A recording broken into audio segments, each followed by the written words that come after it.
What's good, y'all? It's your boy Eli back with another video, and in today's video we're going to be covering the only 5 things you need to become a digital artist. Now, the first thing you need is obviously going to be a drawing tablet.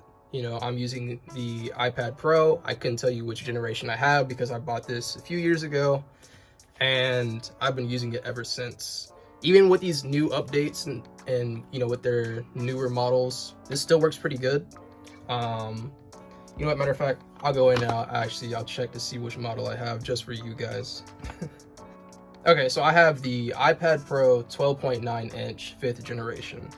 And like I said, I haven't had any issues with this iPad since I first bought it. And I've been using this thing pretty much on a weekly basis. Works pretty well. No issues with the delay between the pencil and the screen or anything like that. So honestly, yeah, 10 out of 10 product. Honestly, you really don't need to get the newest model for an iPad just to start drawing. Like, honestly, just get what you could afford and just go from there. And when you do end up getting an iPad, this is no debate, you have to get stickers, because obviously that's what is a requirement. Those are the ones I have on there currently. I think they're pretty nice. This is from B-Side Label. Not a sponsorship, by the way. I just wanted to show off my stickers. But yeah, pretty cool stickers. I think you can order these online, if I'm not mistaken. I usually just go to the store to pick these up because, I live in Japan, so gotta utilize my resources here. But yeah, get stickers. Alright, moving on to the next thing that you need.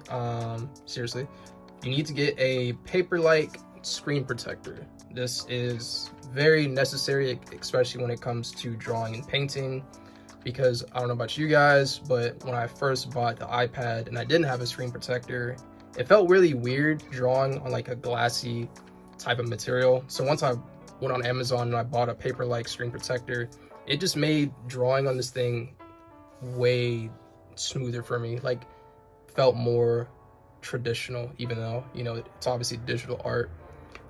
Having that paper-like screen protector, it really does make a difference in just the overall feeling you get when you're drawing on the screen. You don't get that slippery glass feeling.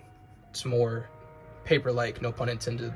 But yeah, highly recommend it's the first thing you buy after getting an iPad, paper-like screen protector. 10 out of 10, recommend it every time. Again, not sponsored, but hey, Paperlike, if you want to sponsor your boy, just hit me up. But going on to the third thing that I recommend is buying a decent quality case. Now, for me, I'm not gonna lie, I do want to buy a new case, but for right now, I just have the classic iPad case that they give you. I don't know if it's called like the Magic case or whatever, but it's a magnetic case. It just snaps on the back of your iPad and it's able to flip just like that to close it and protect the screen. And you could put it on the back with a stand. It's decently stable, but there's definitely better cases out there for sure that has more sturdier stands on it when you're drawing. Because I'm not gonna lie, like, I've had instances where a few times I'm drawing and like the screen, it'll kind of go back a little bit too far and then the stand will kind of close on itself. So I've had that issue a few times. It hasn't been like enough to the point where it's like annoyed me enough to jump to getting another case, but it's definitely something that could be easily avoided if you just off rip get a solid iPad case. Now, the fourth thing I want to go over is something that you guys have probably already seen me wearing, which is a drawing glove. Now, what is the purpose of a drawing glove?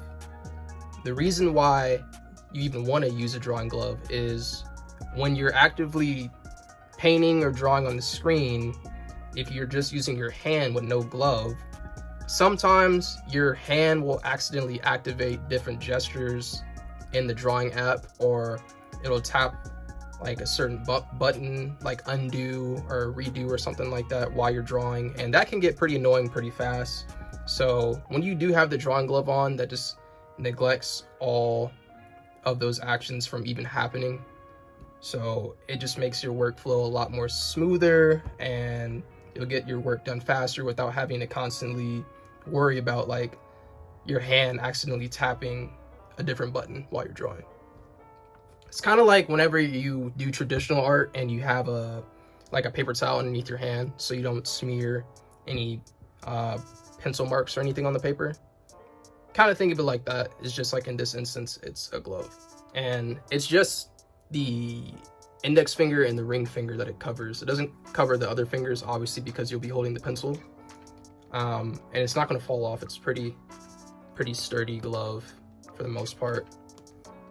But yeah, drawing glove. Make sure you guys get that. They're like super cheap. Honestly, I think this one was like probably like less than $5. I don't even remember. I got like a pack of 3 too, so definitely get that.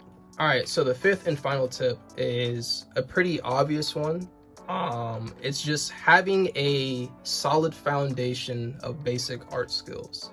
And what I mean by that is being able to understand the fundamentals, you know, how to properly structure faces, so eyes, nose, the mouth, learning your anatomy, how the different perspectives of the arm looks in certain angles. It's just, if you know the basics already, it's going to make your transition from doing traditional art a lot smoother into digital art, because anything you learn traditionally can very well transfer over into digital drawings. Can very well transfer over because it's essentially the same techniques you're using. It's just with a different material.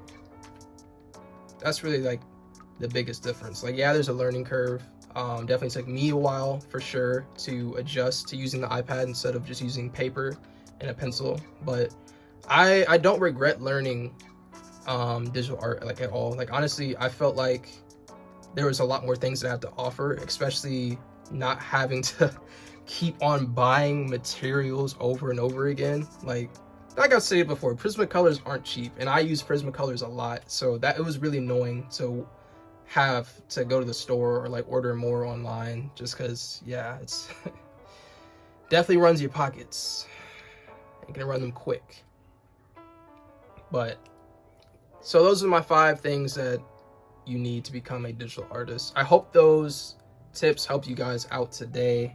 I know it wasn't like a whole lot, probably not what you expected, you know, probably more basic than you expected, but yeah, it's really simple. Honestly, it doesn't really take a whole lot to transition into digital art or to be a quote-unquote digital artist. Like, as long as like you honestly have been doing art before, you could very well be a digital artist. Like yeah, learning curve for sure, but you could be a digital artist.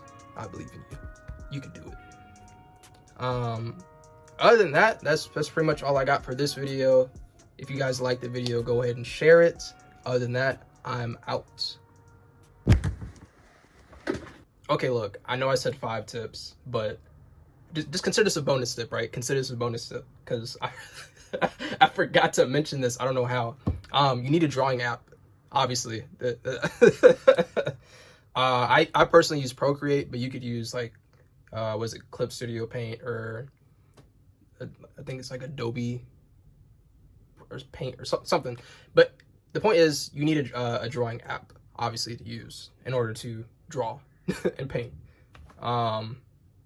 Yeah, I don't know why I didn't add that earlier. It's awkward. Yeah, I'll see you guys in the next video. You can click off now. I don't know why you guys are still here.